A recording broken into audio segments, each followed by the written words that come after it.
Shkruan Gjergj Zefi. Ka samitet të NATO-s që hynë në histori për vendimet e tyre. Ka edhe samite që mbahen mend për humorin e liderëve. Ky Ankaras rrezikon të kujtohet për të dytën. Donald Trump mbërri në tryezën e aleancës jo si një president që kërkon konsensus, por si një kreditor që u kërkon debitorëve të paguajnë faturën. Për të, NATO nuk është më simboli romantik i unitetit perëndimor, por një bilanc financiar ku SBA-t paguajnë shumë dhe Europa shpenzon pak. Nëse dikur diplomatët flisnin për vlerat përbashkëta, sot në shtëpinë e bardhë flitet për përqindjet prodhimit brendshëm bruto, miliarda dollarë dhe ndarje kostosh. Është një ndryshim filozofie që nuk filloi dje, por që në administratën Trump është ndëruar në doktrinë. Presidenti amerikan nuk duket i shqetësuar nëse deklaratat e tij krijojnë ankth në Berlin, Paris apo Bruksel. Përkundrazi ankthi duket se është bërë instrument negocimi, sa më e madhe pasiguria mbi angazhimin amerikan, aq më i madh presioni mbi aleatët për të hapur thesarin. Ironia është se Europa e dëgjoi për vite me radhë këtë paralajmërim, por preferoi ta konsideronte si retorike elektorale. Sot kur retorika është kthyer në politikë shtetërore, shumë kryeqytete europiane po nxitojnë të premtojnë miliarda shtesë për mbrojtjen, jo sepse ndryshuan papritur bindje, por sepse kuptuan se ombrella amerikane nuk është më një garanci pa kushte.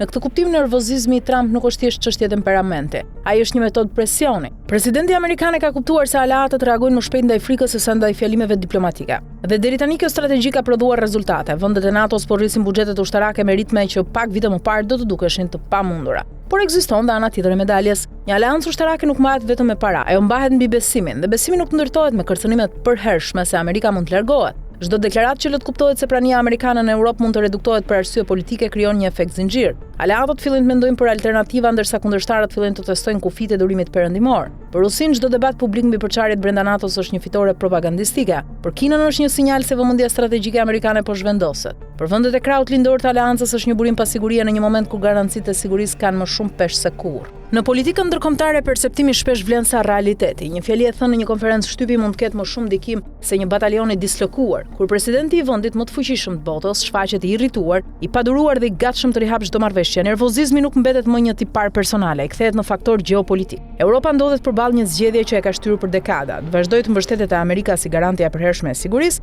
apo të ndërtojë një kapacitet real strategjik që nuk varet nga humori i presidentit amerikan, cili do qoftë ai. Në fund pyetja nuk është nëse Donald Trump është i zemëruar. Kjo është pothuajse një konstante e stilit të tij politik. Pyetja e vërtetë është nëse Europa ka kuptuar më në fund se arkitektura e sigurisë së pas luftës së ftohtë nuk mund të mbështetet pafundësisht në vullnetin politik të Washingtonit, sepse nervat e tendosura të një presidenti kalojnë, pasojat strategjike të vendimeve që ai merr, jo.